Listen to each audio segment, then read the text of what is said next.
throne, in the throne room scene. And I want to quote Grant Osborne here. I think this is very important, and I want to end off with this thought.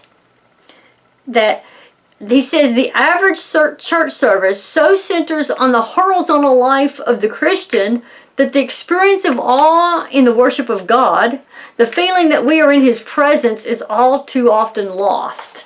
Now, I think that's a good point that he's making, that we have tailored the preaching and the services and the music and everything to be to our appealing, and it has nothing at all to do about us. It doesn't matter if you like the songs being played or not. You ought to be able to worship God. And that the preaching has become so self-help and so much about us. There's so much pressure put upon preachers that the preaching has to be something that that is about us. That now we have become very self-absorbed.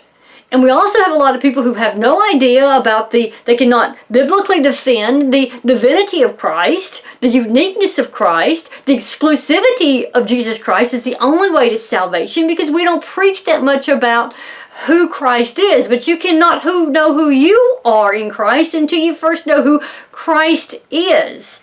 And so we have taken the glory and majesty off of Christ and has put so much emphasis upon the person, because we live in a very narcissistic age. But that is not, that's assimilating. That is another way we have assimilated our worship practices with the world.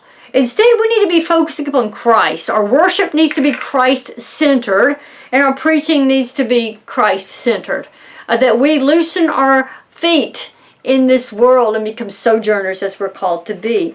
So I think in our worship, next time you're at church and you're worshiping, think about that throne room scene of how they behaved, how they worshiped Christ, even being prostrate before God. And think about how, just think in your mind what it must be like to be around that throne, the majesty and the awe and the holiness of Christ.